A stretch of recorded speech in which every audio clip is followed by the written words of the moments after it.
नहीं सर्वशक्तिमान, ये बेचारे अब प्रहलाद को नहीं ढूंढ पाएंगे। क्यों नहीं ढूंढ पाएंगे? क्योंकि मैंने उसे सागर के गर्भ में फेंक दिया है और अब तक वो वहां से वो भूखी मछलियों के पेट में पहुंच चुका होगा। अर्थात कि तुम उसे कारागार से निकाल ले गए थे? हाँ, मैं ले गया था। उसने मेरी जीवन संगनी को जलाकर भस्म कर दिया था और मैंने उसे सागर के जल में डुबोकर मार दिया। हत्यारे, दुष्ट! तेरे हाथ मेरे पुत्र के रक्त से रंगे हुए हैं। तुमने हर जतन करके देख लिया। जब तुम मेरे पुत्र का कुछ नहीं बिगाड़ पाए, तो तुमने कायरों की भांति उस पर उस समय वार किया जबकि वो सो रहा था। तुमने मेरे पुत्र की हत्या की है। मैं तुम्हें कभी क्षमा नहीं करूंगी। हत्यारे हो तुम! हत्यारे हो तुम लोग! हत्यारे हो!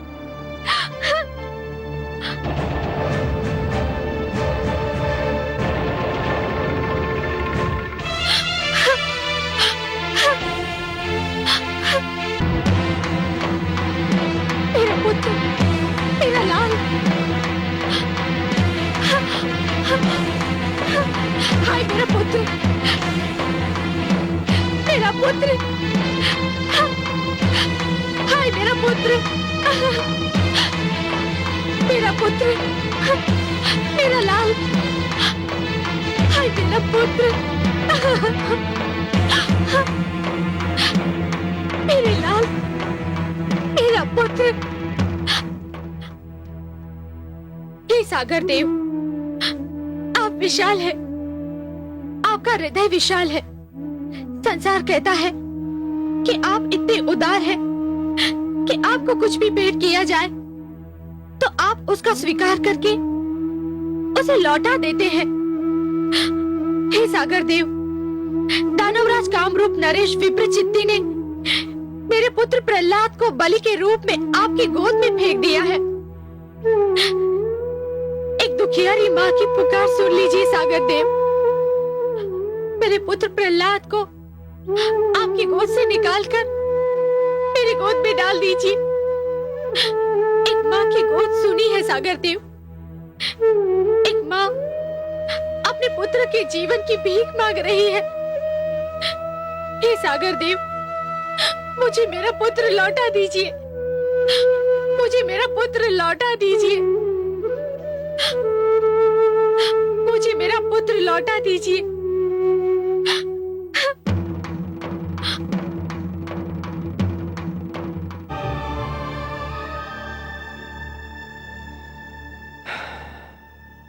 देखिए आपने विधि की विडंबना महादेवी।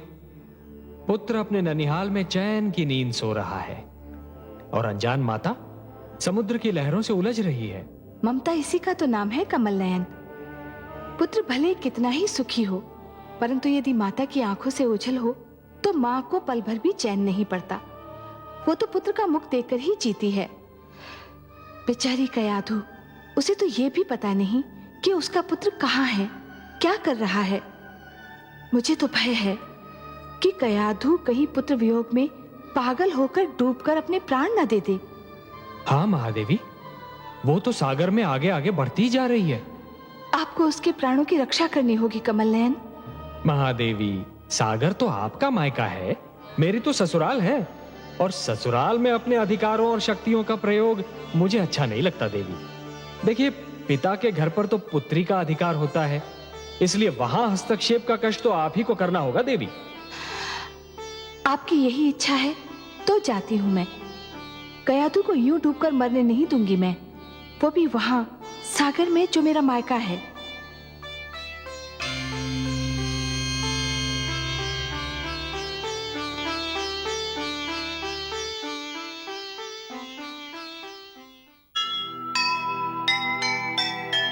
सागर ने जिस पल सुनी माँ की करुण पुकार,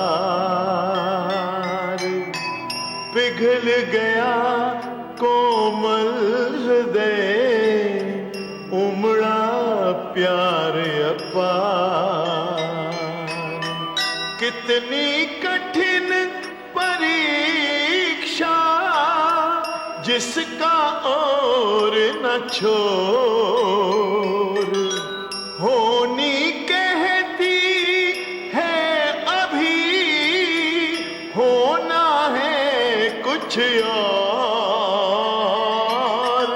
होना है कुछ और।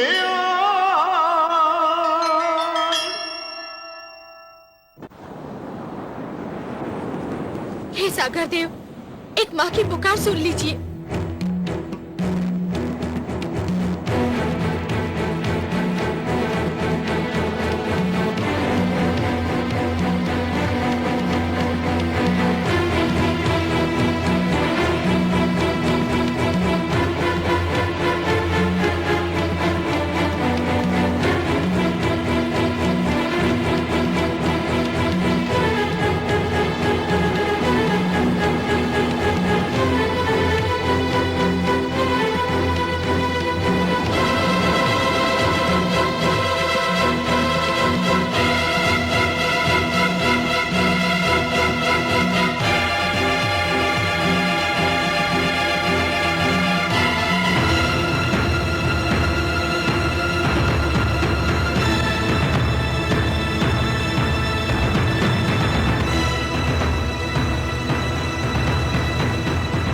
भगवान सर्वशक्तिमान, अनर्थ हो गया है।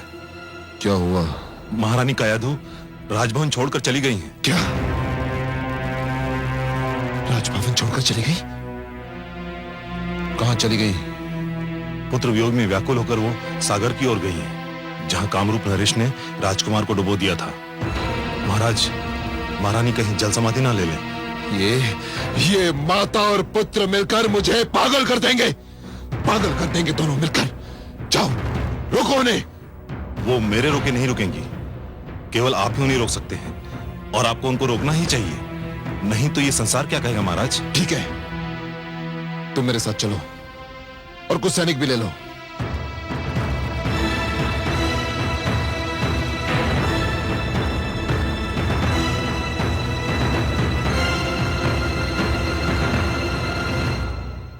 देवी, यह बालक तो जागने का नाम ही नहीं लेता। कब से सो रहा है, भला कब तक सोता रहेगा ये? बालपन की नींद है स्वामी, सो लेने दीजिए। आयु बढ़ती है, जीवन की चिंताएं और समस्याएं घेर लेती हैं, तब ऐसी नींद बहुत याद आती है। लोग तो तरस जाते हैं ऐसी नींद के लिए। आप सत्य कहती हैं देवी, पर बहुत सो चुका ये, अब इसे जागना होगा। कम से कम जागकर ये तो देखे कि इसके ननिहाल में इसका आदर सत्कार कैसा हुआ। मुझे खेद है पिताश्री। प्रणाम पिताश्री, प्रणाम माते। पिताश्री, मुझे खेद है कि आप अपने नाती का और अधिक आदर सत्कार नहीं कर पाएंगे। क्यों पुत्री? क्योंकि इसकी माता इसके वियोग में तड़प रही है। पुत्र प्रहलाद को उसके पास लौटने में और अधिक विलंब हुआ तो वो अपने प्राण त्याग देगी।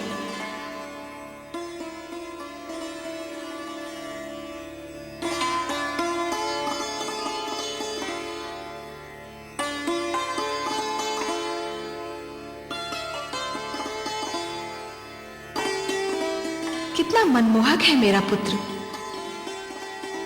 इसके मुख से तो मेरी दृष्टि हटती ही नहीं। तुमने इसके सिर पे हाथ क्या फेर दिया पुत्री?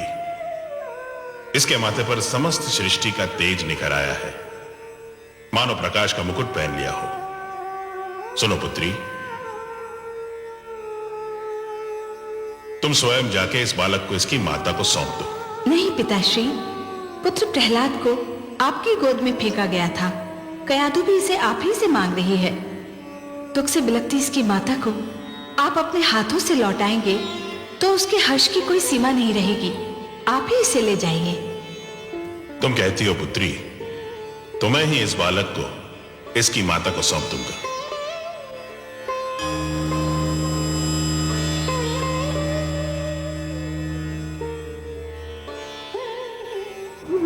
हे सागर देव, लगता है आपने अपनी सारी परंपरा को छोड़कर मेरे पुत्र की बलि स्वीकार कर ली है। मेरे लिए मेरे पुत्र के बिना जीवित रहना व्यर्थ है। आपको मेरी बलि भी स्वीकार करनी होगी। ठहरो पुत्री, तुम सत्य कहती थी, मैं भेंट नहीं स्वीकार करता। और फिर प्रहलाद तो मेरे दोहित्र समान है। लो, मैं तुम्हारा बेटा तुम्हें वापस लौटाता हूं। धन्य है आप धन्य है सागर देव। आपने मुझे मेरा पुत्र लौटाकर एक ममता की मारी माँ पर बड़ा उपकार किया है। मैं कैसे आपको धन्यवाद दूं? इसकी कोई आवश्यकता नहीं है पुत्री। एक माता को अपना पुत्र वापस लौटाना उस पर उपकार नहीं होता, यह तो हमारा धर्म है। हाँ, एक माता से उसका पुत्र छीन लेना अवश्य ये जघन्य अपराध है।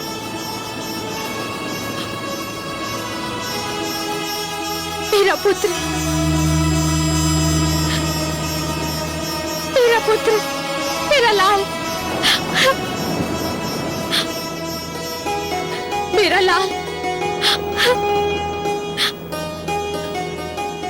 माते, आप यहाँ कैसे आई और मैं यहाँ कैसे आया? मैं तो कारागार में था ना। हाँ पुत्र, तुम्हारे दुष्ट फूफा विप्रचित्ती ने तुम्हें सागर तले फेंक दिया था। परंतु मैं तो बहुत मीठा सपना देख रहा था। मैंने स्वप्न में अपने एक नानाश्री को भी देखा। मैं उनके गोद में था। मैंने माता महादेवी लक्ष्मी को भी अपने पास देखा। कितनी अच्छी थी वो। उनके गोद में जाकर मुझे यूं लगा जैसे मैं स्वर्ग में आ गया हूँ। मेरा पुत्र,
महारानी। नहीं। प्रणाम पिताश्री। दुष्ट,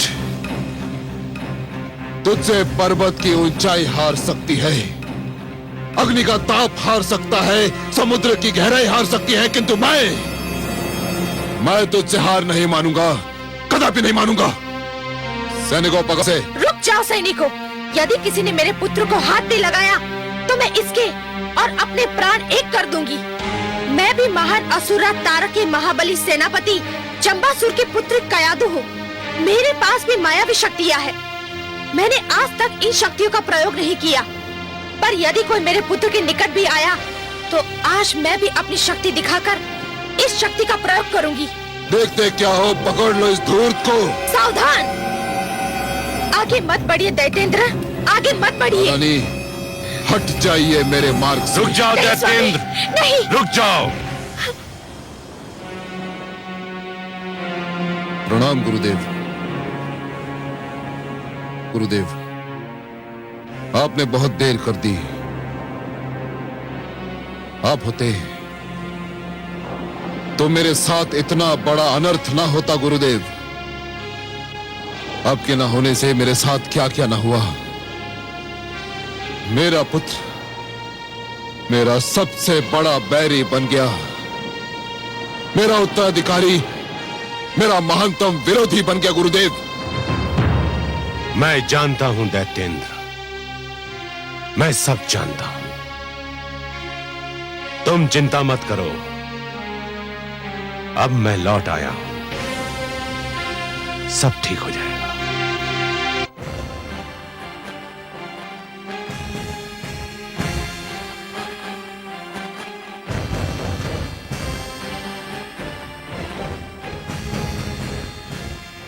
प्रणाम दैत्य गुरु, यशस्वी भव। प्रणाम भ्राताश्री। दुष्ट प्रहलाद का अंत हो गया भ्राताश्री, साथ ही आपकी चिंताओं और समस्याओं का भी अंत हो गया।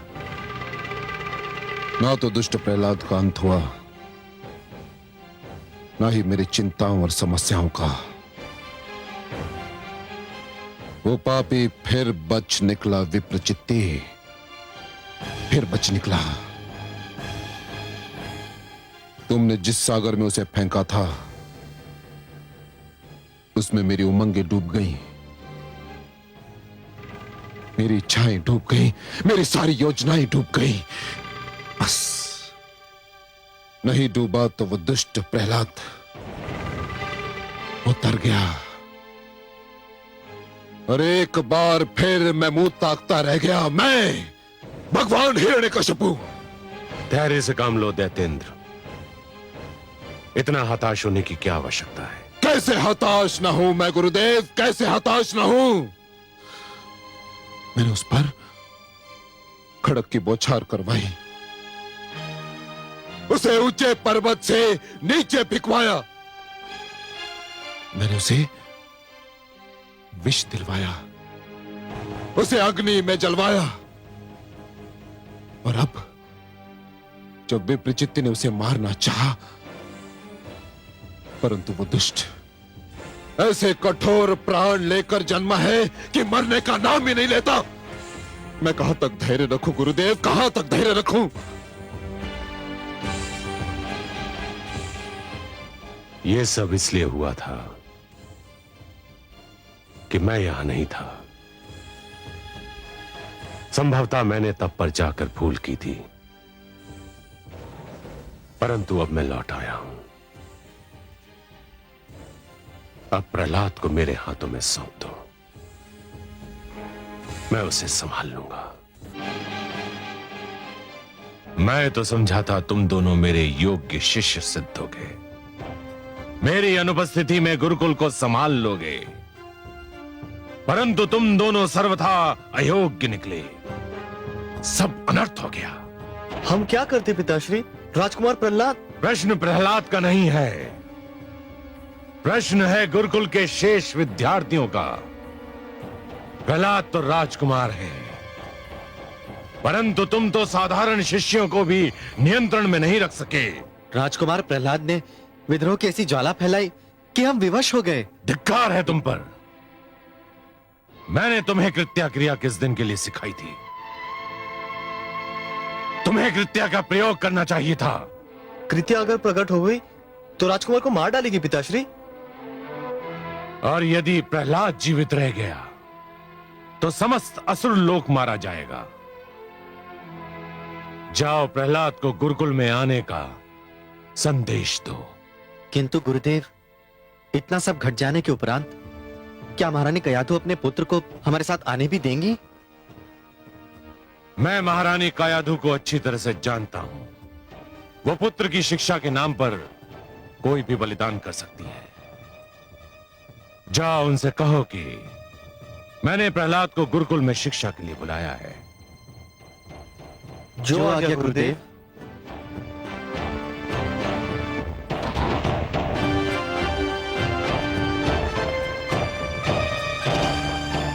हे कमल नयन, ये कृत्या क्रिया क्या है?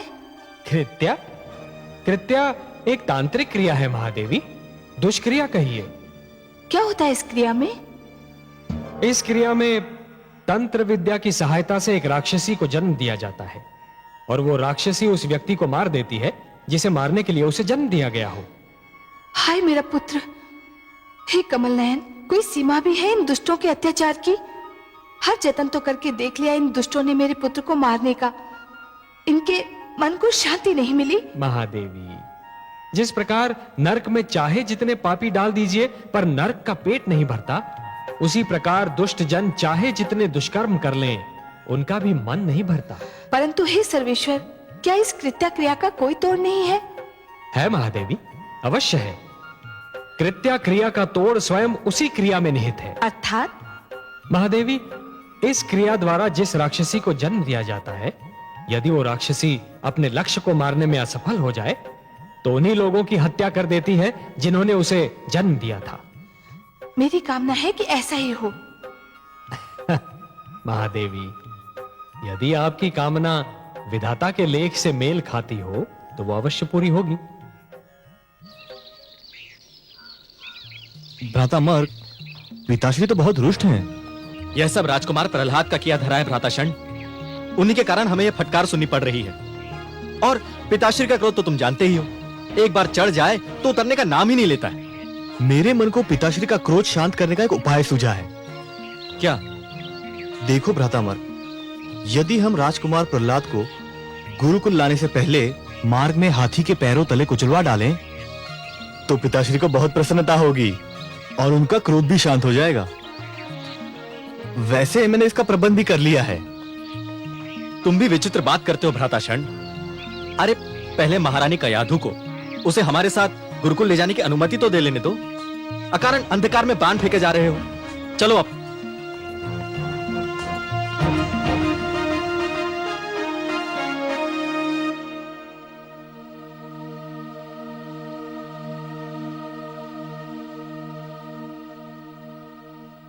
महारानी की जय हो। असुरों के गुरुकुल से गुरुजन षंड और अमरक आपसे मिलने आए हैं। षंड और अमरक? अब वे यहाँ किस लिए आए हैं? वे कहते हैं कि उनका आपसे मिलना आवश्यक है।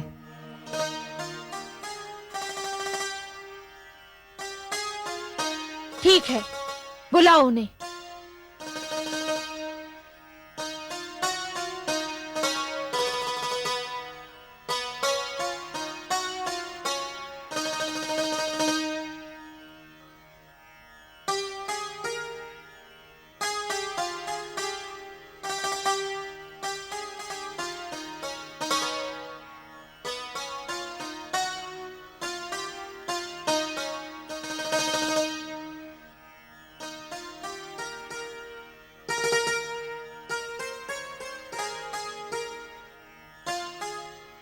प्रणाम महारानी। राजमाता की जय हो। प्रणाम गुरुजन। कहिए, कैसे कष्ट किया? आप तो जानती हैं कि दैत्य गुरु शुक्राचार्य अपनी तपस्या से लौट आए हैं। हाँ, मैं मिल चुकी हूँ उनसे। पिताश्री की इच्छा है कि राजकुमार प्रहलाद की शिक्षा अधूरी न रहे।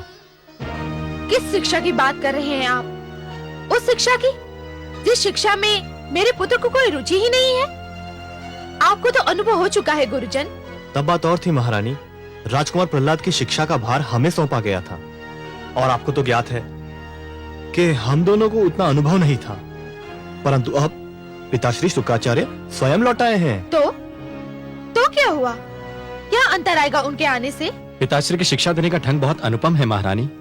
वे स्वयं शिक्षा देंगे तो संभव है राजकुमार प्रहलाद कुछ संभल जाए और भगवान हिरण्यकश्यप का क्रोध भी कुछ कम हो जाए। राजकुमार की शिक्षा अधूरी रह गई और अधूरी शिक्षा अच्छी नहीं होती महारानी।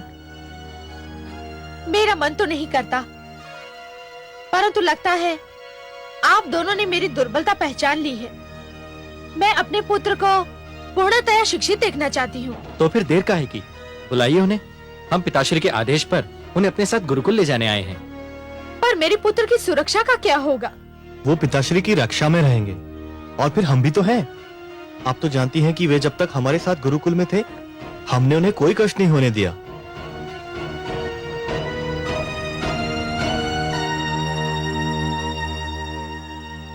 पुत्र प्रहलाद,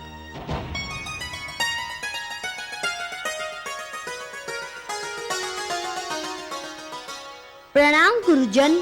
आयुष्मान भव शिष्य, तेजस्वी भव शिष्य।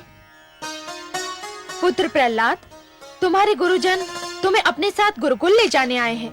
उन्हें गुरु शुक्राचार्य ने भेजा है। ये तो बहुत शुभ समाचार है। मुझे बहुत दुख था कि मेरी शिक्षा अधूरी रह गई।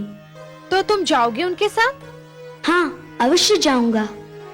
पुत्र, तुम्हें भय नहीं लगता? भय? किस बात से भय माते? शिक्षा से भय या गुरुकुल जाने से भय? जो शिक्षा और गुरुकुल से डरते हैं, वे जीवन में कुछ नहीं कर पाते। परंतु पुत्र, तुम्हें कुछ हो गया तो? मुझे अब तक कुछ हुआ माते? आप चिंता ना करिए, मुझे कुछ नहीं होगा। मुझे जाने की अनुमति दीजिए।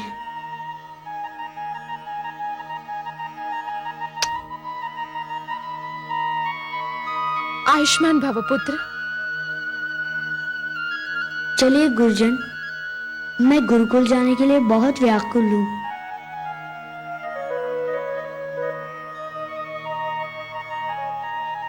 तुम्हारा आशीर्वाद है मेरे साथ। विश्वास करो, मुझे कुछ नहीं होगा।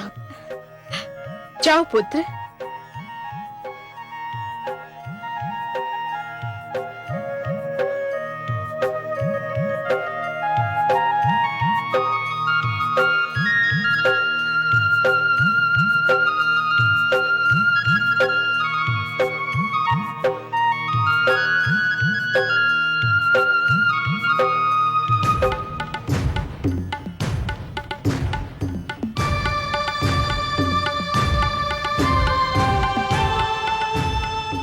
प्रणाम गुरुवर। क्या समाचार लाए हो सेनापति? शुभ समाचार है दैत्य गुरु। महारानी कयाधु ने राजकुमार प्रहलाद को गुरुकुल जाने की अनुमति दे दी है। राजकुमार गुरुजन शंड और अमर के साथ गुरुकुल की ओर प्रस्थान कर चुके हैं। शुभ समाचार, अत्यंत शुभ समाचार। मुझे भय था हिरण्यकशिपु, कहीं महारानी कायाधु ममता की भावना के अधीन होकर प्रहलाद की राह ना रोक ले। पर दैत्येंद्र, यह तो आपके लिए अत्यंत शुभ समाचार है कि उन्होंने ऐसा नहीं किया। अब आप सब कुछ मेरे ऊपर छोड़ दीजिए। या तो मैं प्रहलाद को सीधी राह पर ले आऊंगा, या सदा सदा के लिए आपकी राह से हटा दूंगा। मुझे शीघ्र से शीघ्र गुरुकुल पहुंचना चाहिए। मुझे विश्वास है जहां सब असफल हो गए वहां आप और केवल आप ही सफल हो सकते हैं गुरुदेव। किंतु गुरुदेव, मुझे तभी विश्वास होगा जब मैं उस दुष्ट प्रहलाद की मृत्यु का समाचार आपके मुख से सुनूंगा। मेरे गुरुकुल में जाने की देर है, समाचार आने में देर नहीं लगेगी।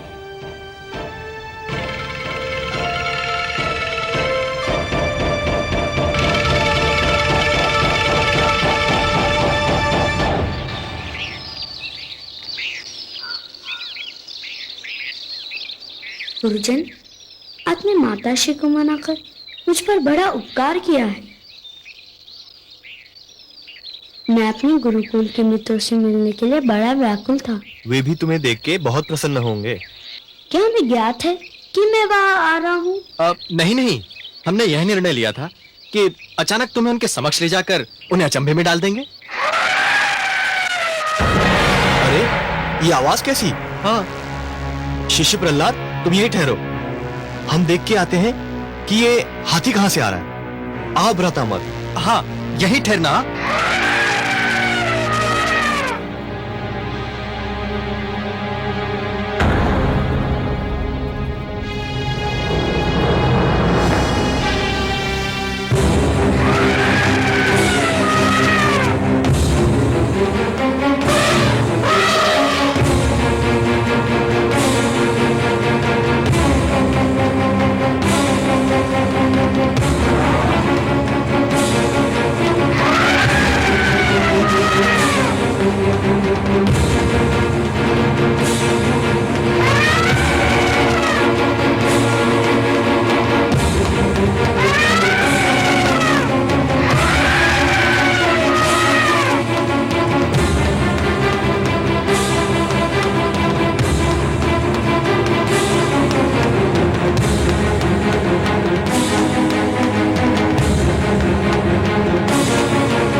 देखा आपने कमल नयन, मेरा पुत्र कितना निडर है, हाथियों से भी नहीं डरा।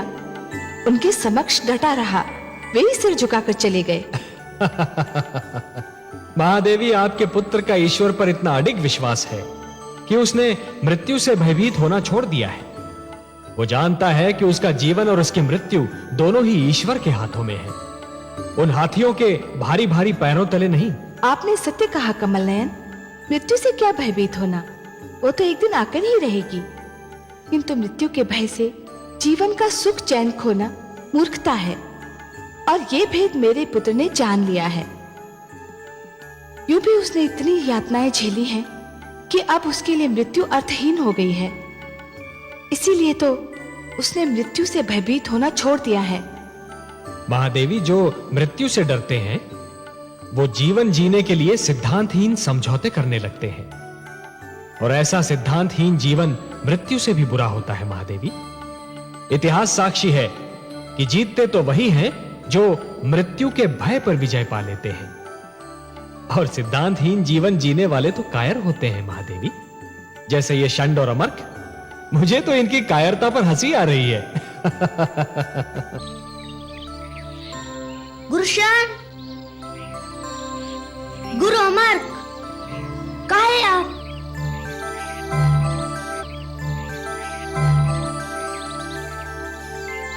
कहाँ चले गए थे आप दोनों? हम कहीं नहीं, हम तो यहीं थे। हाँ। क्या आप हाथी से भयभीत हो गए थे? नहीं नहीं, हम क्यों भयभीत होंगे? क्यों भ्राताशंड? है ना? बिल्कुल बिल्कुल। हाँ, हम तो नित दिन हाथियों के साथ में खेलते हैं, है ना? हाँ। परंतु गुरुजन, लगता है ये हाथी हमारे संग खेलने नहीं, कुछ और करने आया था। कुछ और? चलिए गुरुजन, गुरुकुल में हमारी प्रतीक्षा हो रही होगी। हाँ, चलो।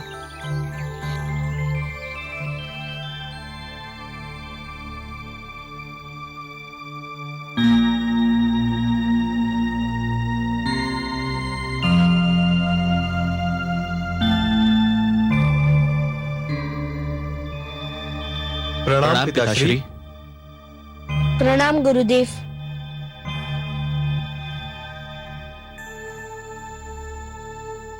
आयुष्मान भव। तुम दोनों बाहर जाओ पुत्र, मुझे शिष्य प्रहलाद से एकांत में बात करनी है।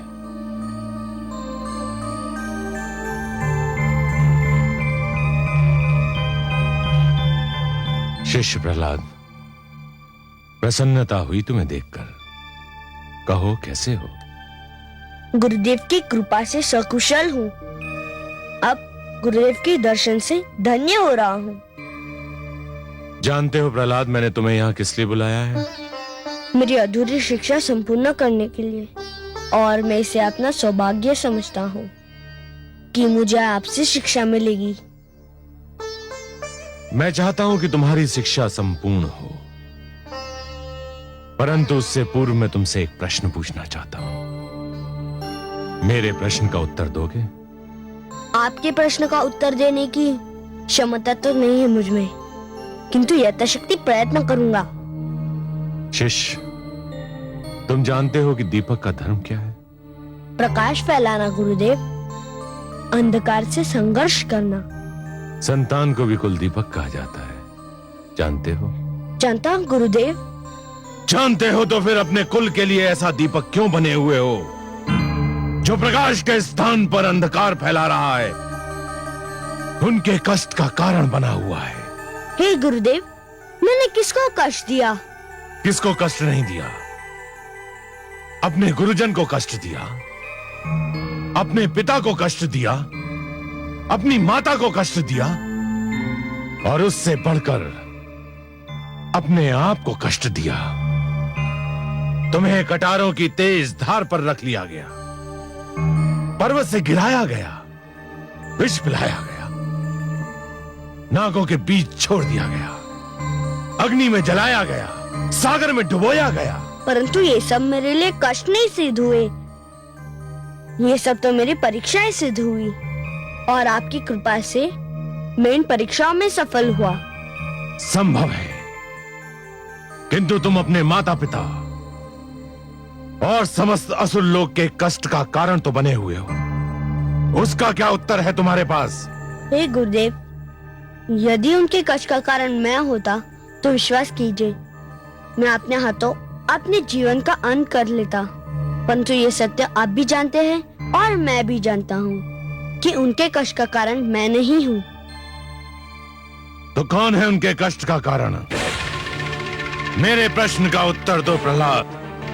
मैं नतमस्तक होकर आपसे क्षमा याचना करता हूँ गुरुदेव, परंतु आपने मुझे उत्तर देने का आदेश दे ही दिया है तो मेरा उत्तर भी सुन लीजिए। उनके कष्ट का कारण आप हैं।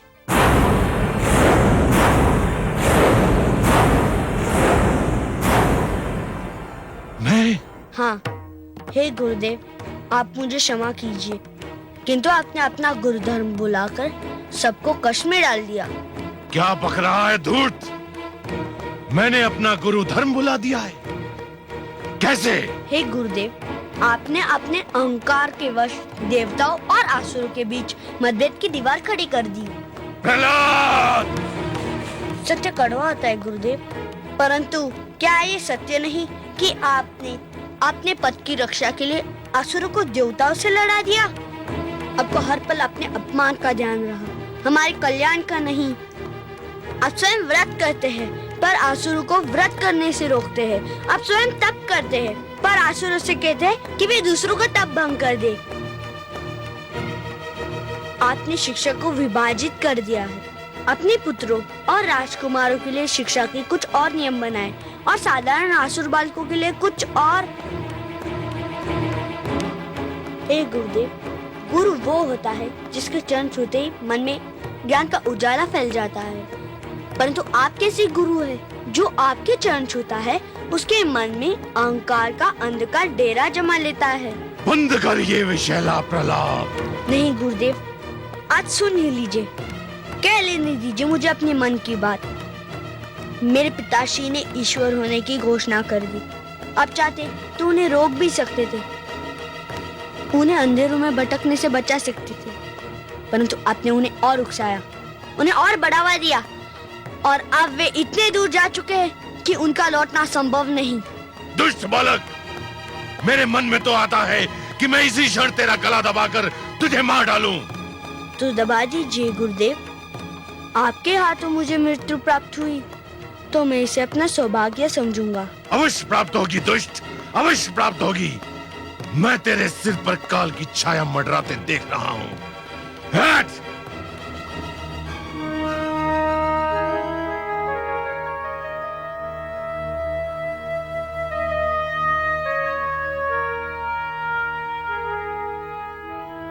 शिष्य भटक जाए तो गुरु उसका मार्गदर्शन करता है, गुरु भटक जाए तो उसका मार्गदर्शन कौन करेगा?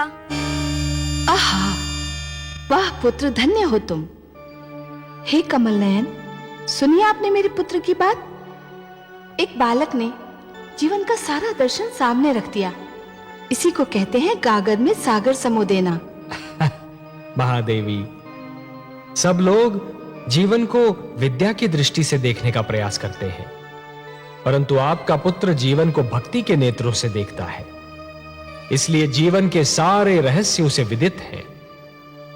और महादेवी, प्रहलाद को जीवन का एक सीधा और सरल सत्य भी ज्ञात है, और वो सत्य ये है महादेवी कि जिस प्रकार जब एक पुरुष भटक जाता है तो केवल एक ही व्यक्ति भटकता है, परंतु जब एक नारी के पैर डगमगाने लगते हैं तो समस्त परिवार डगमगा जाता है। उसी प्रकार जब एक शिष्य भटकता है तो केवल एक ही छात्र भटक जाता है, परंतु जब एक गुरु भटक जाता है महादेवी तो समस्त छात्र समाज भटक जाता है, और जब समाज भटक जाता है महादेवी तो समस्त राष्ट्र का संकट बन जाता है। परंतु हे कमल नयन, इतनी छोटी सी बात दैत्य गुरु शुक्राचार्य की समझ में क्यों नहीं आती? इसके कई कारण हैं महादेवी। हठ, अहंकार, घायल अहम की पीड़ा, और सबसे बढ़कर बुद्धि और विवेक का अंधा विरोध। उन्होंने अपनी सद्बुद्धि को अपने अहंकार के पास रहन रख दिया है। दैत्य गुरु शुक्राचार्य स्वयं भी भटक रहे हैं और हिरण्यकशिपु को भी भटका रहे हैं।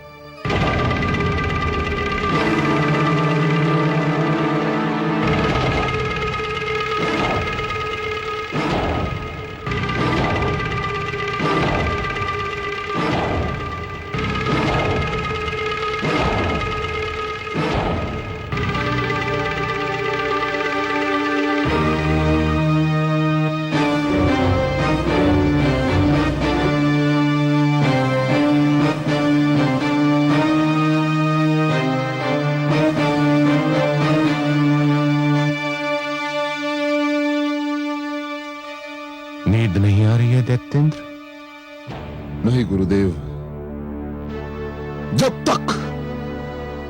जब तक वो दुष्ट प्रहलाद जीवित है, मेरी आंखों में नींद कहां? वो मुझे हर पल व्याकुल करता रहता है गुरुदेव। तो समझ लो तुम्हारी व्याकुलता का अंत हो गया। चैन की नींद सो जाओ दैत्येंद्र। अब तुम्हारी निद्रा में कोई विघ्न नहीं डालेगा। मैं समझता था मैं प्रहलाद को समझा लूंगा, उसे सीधी राह पर ले आऊंगा, परंतु यह मेरा भ्रम था। जिसने मृत्यु से मैत्री कर ली हो, उसे जीवन का संग नहीं सुहाता। मैं उसका वध करके ही तुम्हारे पास आता, परंतु वो तुम्हारा पुत्र है, तुम्हारा कुलदीपक है, तुम्हारे शरीर का अंग है। इसलिए मैं तुम्हें यह बताने आया हूं कि मैंने उसका वध करने का निर्णय कर लिया है। सुंदर, अति सुंदर गुरुदेव। हां शिष्य, मैं तुमसे यही कहने आया हूं कि तुम्हारा पुत्र भोर का सूर्य नहीं देख पाएगा। जाओ, चैन की नींद सो जाओ। धन्यवाद गुरुदेव, आपको कोटि कोटि धन्यवाद। मुझे तुम पर गर्व है शिष्य कि तुम मसुल लोक के लिए और अपनी प्रजा का धर्म बचाने के लिए अपनी संतान को भी त्याग सकते हो।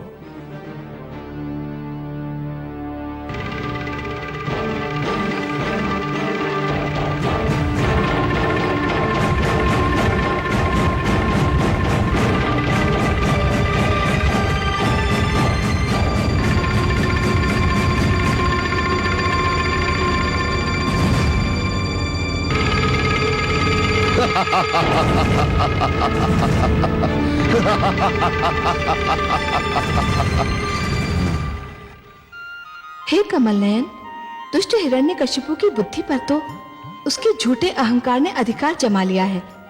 अपने ईश्वर होने के मद में वो कब का भूल चुका है कि वो प्रहलाद का पिता भी है। परंतु दैत्य गुरु शुक्राचार्य को क्या हो गया है? वो तो 2 पुत्रों षंड और अमर्क के पिता भी हैं। वो किसी के पुत्र का वध करने की बात कैसे सोच सकते हैं? उनका पितृत्व तो क्यों खो गया है? क्रोध के कारण महादेवी, क्रोध के कारण।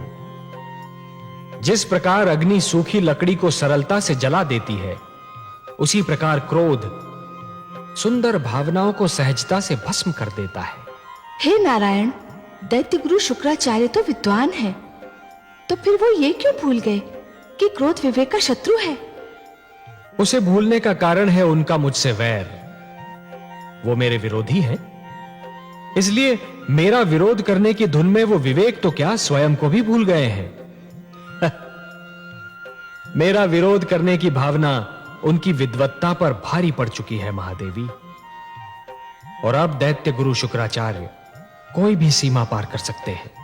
आश्चर्य है, क्या दैत्य गुरु शुक्राचार्य ये भी नहीं जानते कि सीमा से अधिक विरोध अपने ही दुख का कारण बन जाता है? नहीं जानते महादेवी, दुर्भाग्य से वो इस सत्य को नहीं जानते, पर अतिशीघ्र जान जाएंगे। दैत्य गुरु शुक्राचार्य जिस पथ पर पग धरने जा रहे हैं, वहां उन्हें अश्रु और रक्त की धाराओं के अतिरिक्त और कुछ नहीं मिलेगा। भूले अपना धर्म जब गुरु बैरी बन जाए, मिटे उजाला ज्ञान का अंधियारा छा जाए। वह विद्या विद्या नहीं, वह है बुद्धि विकार, जो भटकाए राह से दे जो बुरे